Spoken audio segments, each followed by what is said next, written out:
है। बहुत बहुत धन्यवाद आपको इस समय निकालने का। ये हमारा फाइनल लास्ट सेशन है।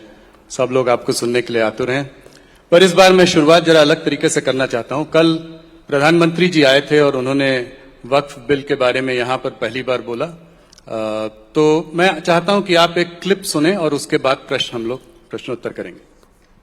अलग देश का विचार सामान्य मुस्लिम परिवारों का नहीं था, बल्कि कुछ कट्टरपंथियों का था,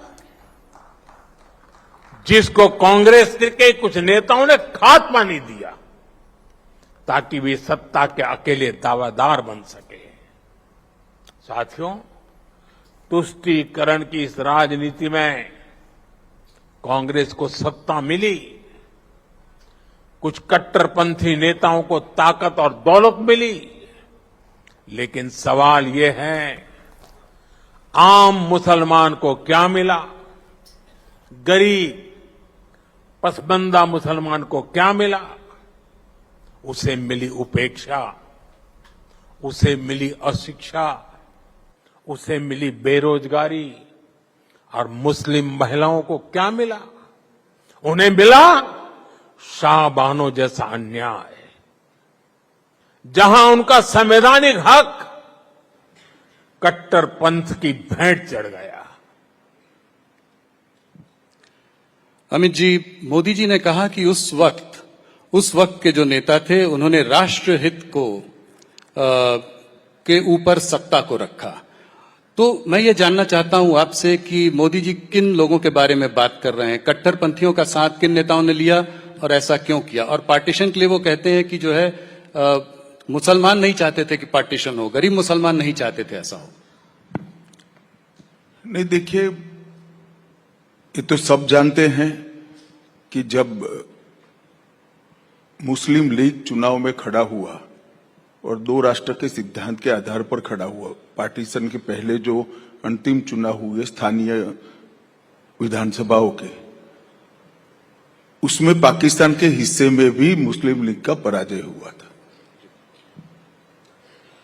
मुस्लिम जनता सच अर्थ में नहीं चाहती थी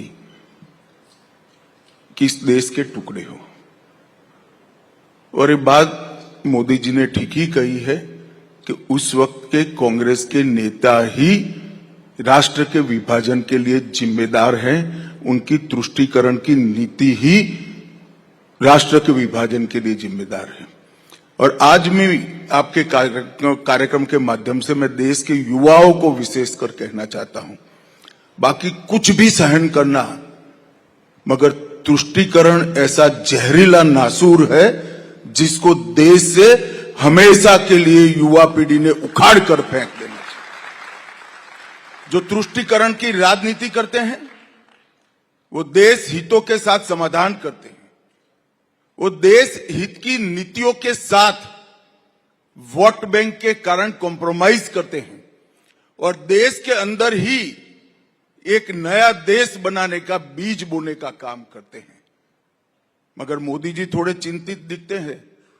मैं भी कहना चाहता हूं युवाओं को कि समय बहुत निकल गया है। मोदी जी ने ही 10 साल में इस देश को जातिवाद, परिवारवाद और तुष्टीकरण से मुक्त कराकर विकास की राजनीति की ओर ले जाने का काम किया है। हमारी युवा पीढ़ी ने इसको आगे बढ़ाना हो। दल कोई भी तय करिए, दल के अंदर युवाओं को समान मौके होने चाहिए। दल की नीतियां दल के हित में नहीं बननी चाहिए, देश के हित में बननी चाहिए।